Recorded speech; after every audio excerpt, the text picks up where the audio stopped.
Hello everyone, welcome to this special sharing session. My name is Jamie and I am the vocal coach of Gabby for the past 4 terms. So today is a special day because we are having a recital with Gabby, and we are also very fortunate to have Mr. Kaspar, Gabby's father, supporting the whole event today.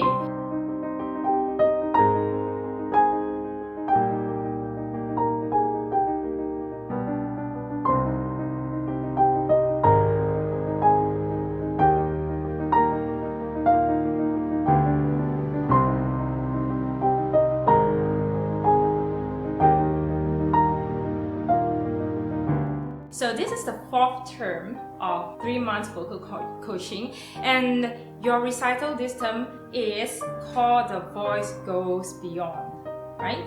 And we are going to dive into your journey in pursuing your passion.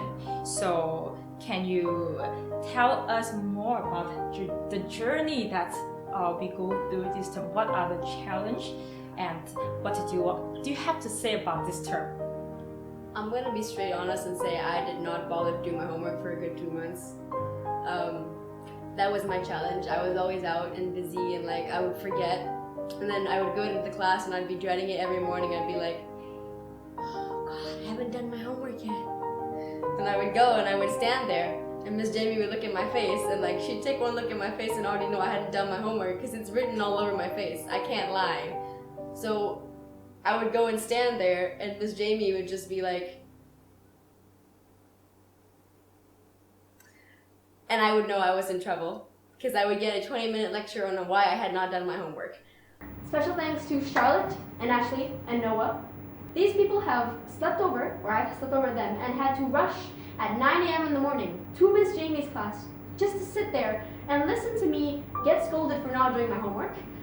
Firstly, and then stay there for an hour and a half while I'm continuously going on and talking with Miss Jamie and then figuring out my voice. So that really did give me a tough 2.5 months, because I was struggling a lot with a lot of mental health issues and a bunch of problems that I wasn't really sure I could talk about. So I kept forgetting or just wasn't motivated to do homework and then just kept giving up on it. At some point I just really wanted to quit because I didn't see the point of doing a full jam-packed schedule of singing when I don't even want to become a singer. I'm gonna be honest, I'm probably never gonna use this for a professional purpose. I don't think I ever want to be a singer. Looks like a hard life, bit of a hard job. But I was just doing it for fun, and I guess I kind of got caught up in the fact that I was having too much fun outside of singing that I kept forgetting that I should have something else to do. And I learned to keep up with priorities this term. Mr. Kaspar, so what made you support Gabby in her passion for singing? Yeah, as Gabby said, there are all types of problems, there are all types of challenges. But singing, when she's singing, she's a different person. You feel that it comes from the heart. Definitely. You still feel that it's an emotion, it's a desire also to do it. We keep this love in a photograph. We make these memories for ourselves. Where our eyes are never closing, hearts are never broken, time's forever frozen still. Not professional at all, it's not the issue, right? But somehow it does her good, and it does me good, and it does good to everybody, right? I mean, when you sing, when we come for your performances, it's the same. So I think she should continue as long as she has this motivation, homework or not homework, but progress is there. I feel progress is there. Ain't nobody hurts you like I hurt you. Ain't nobody needs you like I do. Promise that I will not take it personal, baby. If you're moving on to someone new, 'cause baby you look happier, you do. I definitely agree with you, and especially yesterday she did the rehearsal. She actually went to me and said, oh, I feel so nervous, I don't want to do recital, but when she stand here and she sing, like you say, it's another person. Don't need no lie to say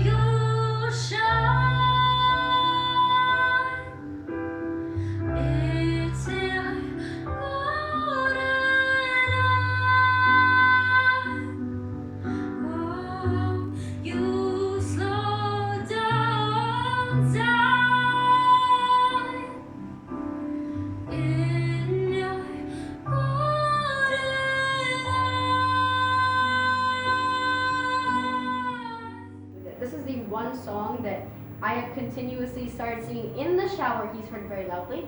In my room, outside, in the Grab, with the Grab driver who called me Ariana Grande. I didn't even know he was paying attention.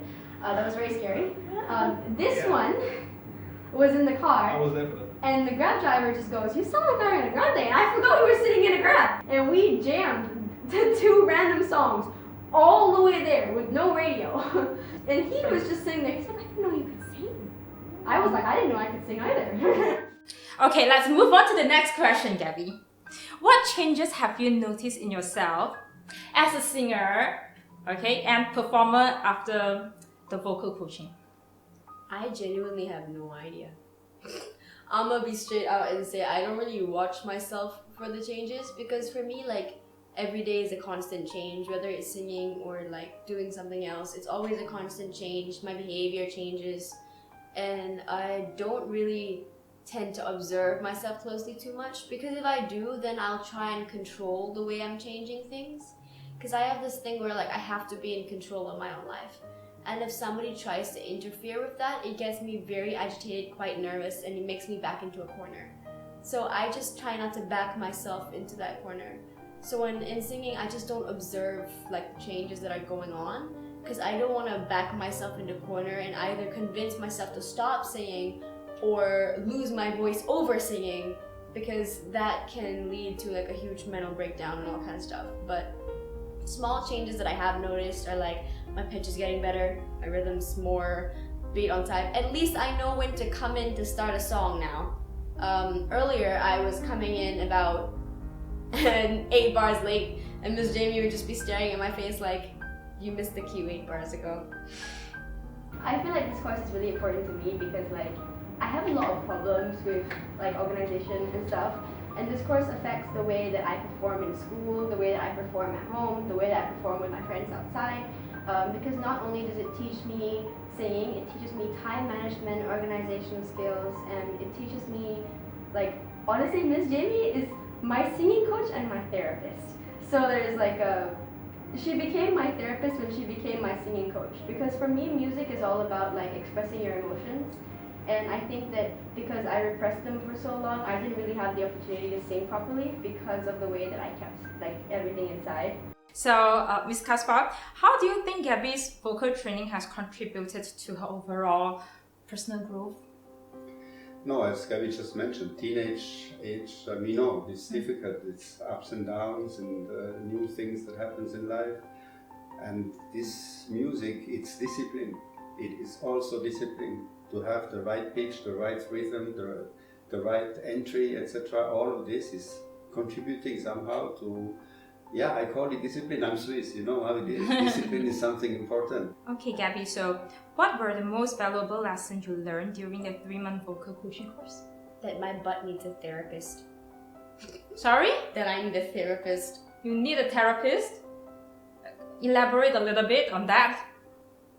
Because whenever I sing, I tend to like overshoot or like put too much emotion into this. But like when I started, I'm going to connect this to therapy. When I started therapy, venting my emotions out to someone else helped me keep the down low on singing.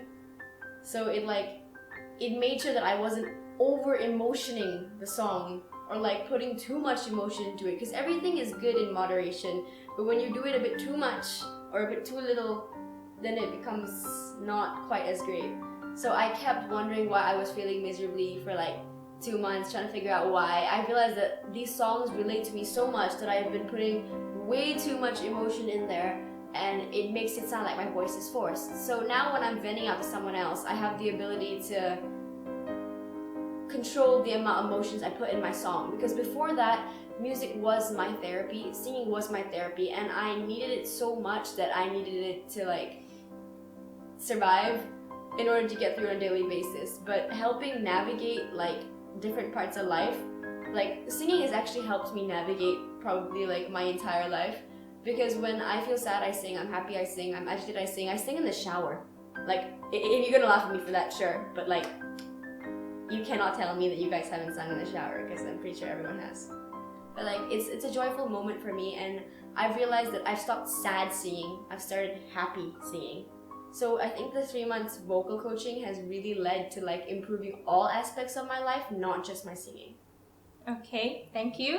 So, Mr. Kaspar, how do you think parents can play a supportive role in nurturing their child's passion for music? Difficult question, because we have desires, but then it's the child desires that is the most important, right? Yeah. So somehow it is to find a balance between pushing and not pushing, between supporting and not too much, encouraging, but the encouragement all at once can become a nagging. It's this balance, I think, that we have to find. And all thanks to my dad. Do you know how it is to wake up? He'd take off my feet and said, "Did you do Miss Jamie's homework?" I thought I was having a mixed nightmare in the morning, just 6 in the morning. But thank you for supporting me through it. I know I can be a handful sometimes. And here's a following question. What would be your advice to other parents? Like, I have some other parents reach out to me and they also want to support their child. So what would be your advice to other parents whose children want to pursue their passions wholeheartedly? I mean, as we said, support. I mean, if the child wants it, you should strongly support it, right? If the child expresses the desire, I'd like to sing, she has to come to you, basically. As Gabby said, with a coach, it's different. Gabby has sung since she's a baby, right? And I liked it, I loved it, I listened to it all the time. But the pitch and this type of thing, technical aspects, panovka exercises, who knows about that? Nobody knows. They don't start on the panovka. Nobody knows about it, right? Except professionals. And so I would tell the parents, trust Miss Jamie. Send her to a teacher. Let her feel the child. She will find for each child a different approach, the right approach. And then the child will continue or feel their limits and then say, okay, it's not for me. It can also be, right? We don't know in advance. Yeah, right. Yes, because the child, sometimes they don't even know what they want and they can't really see from a further timeline, and sometimes the parents is the one who are foreseeing the things that's going to happening in a longer timeline, I think. Thank you. Because I feel like crying. We hope her stories serve as an encouragement to all aspiring young talents in our audience. And thank you, Mr. Kaspar, for being an exceptional pillar of support. And I actually wanted to say to you yesterday, you are a role model for myself to self-parent myself, and also a role model for me to parent, for me as a future parent maybe. And then the next thing is we wish Gabby the best of luck for your recital later, and then have a wonderful day and keep nurturing your passion, and goodbye.